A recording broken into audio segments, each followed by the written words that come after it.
Whosoever holds this hammer, if they be worthy, shall possess the power of Thor. Thor, God of Thunder, is a staple in the Marvel Cinematic Universe, cementing his place as the, debatably, strongest Avenger. Appearing in various stand-alone video games and as a playable character in others, Thor's main attacks focus around, you guessed it, a hammer. This powerful weapon, which grants its users the powers of the God of Thunder himself, has also made its way into other video games, like my favorite franchise, Assassin's Creed. Here we find Eivor, a descendant of the Isu, lifting the hammer. In fact, many beings other than Thor have lifted the hammer on occasion and felt its power, including Mr. Roids Are Okay himself, Captain America. Unfortunately, regular humans like you and I could never hope to lift such an object of immense power. Right?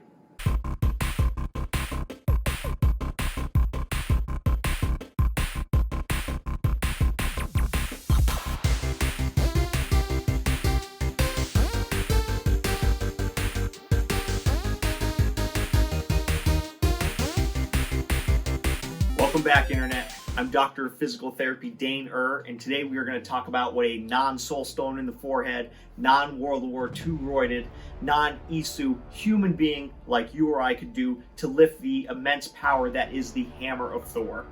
Let's break it down. Now, before we get started, head down and hit the subscribe button, because right now, I'm just a man wasting his degree. But with enough subscribers, I'm a man wasting his degree with followers. So let's get one thing out of the way first. You have to be worthy. It literally says so on the hammer. So what makes someone worthy? Well, that's open to a lot of interpretation, and there really is no objective scale. And by that, I mean there's no strength requirement, no age, gender, even a species requirement.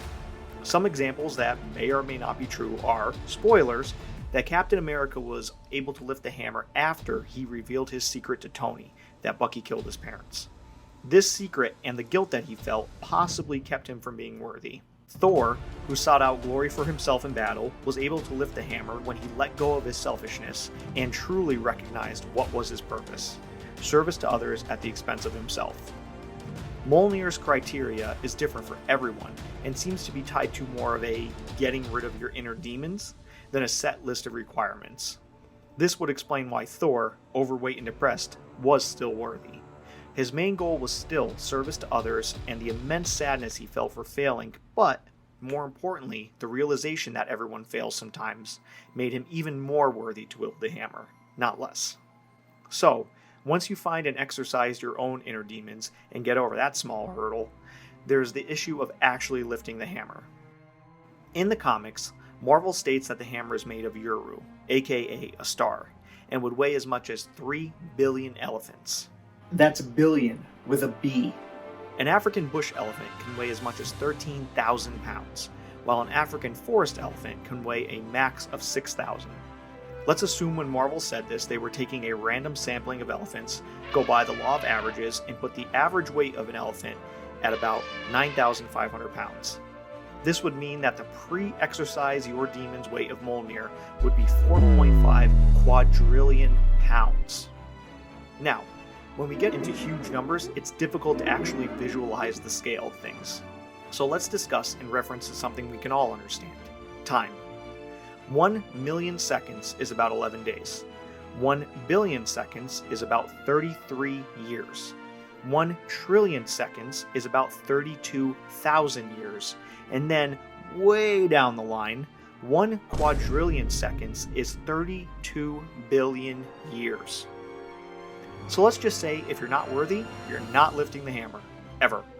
For reference, Superman is said to be able to lift about 2 billion tons. So, in terms of years, we take that 2 billion, multiply it by 2,000, which is the number of pounds in a ton, to get 4 trillion pounds, or seconds. 4 trillion seconds is equal to 128,000 years, which is the year amount of what Superman can lift. But the hammer weighs 144 billion years. Diagnosis?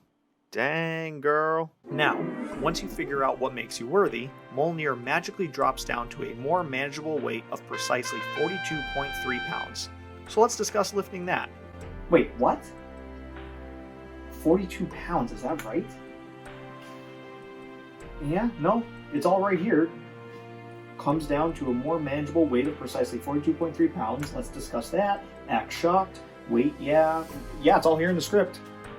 So yeah, to put this in perspective, for a one-handed weapon, traditionally across cultures, most weighed between 2 to 3 pounds. A two-handed sword typically weighed 4.5 to 7 pounds, and the heaviest medieval weapon, the maul, would have weighed roughly 8 pounds. Doesn't seem terrible, right? Go grab a gallon jug of water, which weighs almost exactly 8 pounds, and swing it around for 20 seconds. It's exhausting. So let's talk about moving Mjolnir, which is 5 times that weight. When you are finally worthy, the cool thing to immediately do is raise it straight from ground to overhead, hold it aloft, and receive Thunder Boys. Ground to overheading 42 pounds is not that easy, like at all. And then there's the issue of actually using the thing. So we're going to be focusing on 2 types of exercises to get you into shape to use Mjolnir: shoulder stability and strength.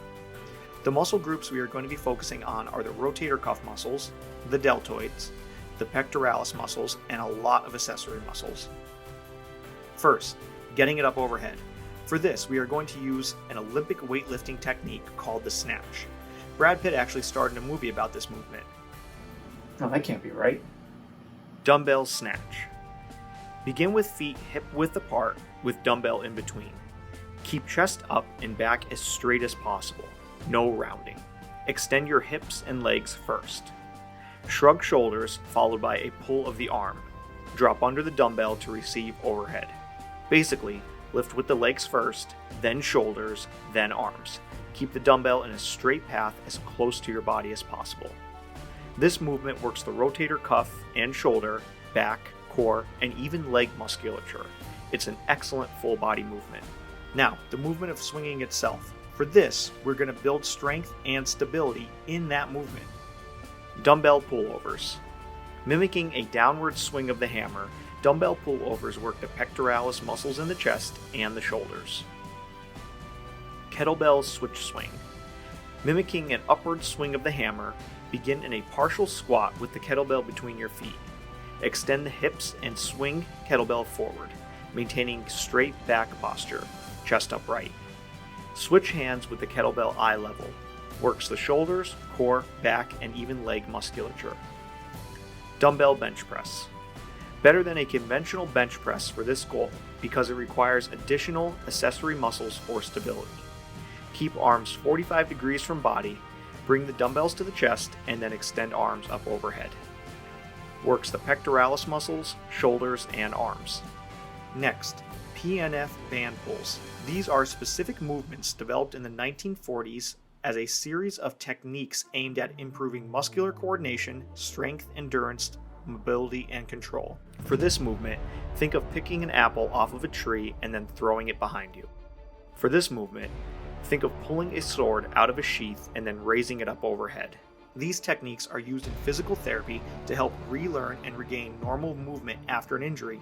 Add a weight to the end of the band for added difficulty. Keep up these exercises, and should you ever find Thor in need of assistance, you too might be able to save the day and create one of the greatest moments in all of Marvel cinematic history. Thanks for watching. If you have any suggestions on characters you would like to see in the future, leave them in the comment section below.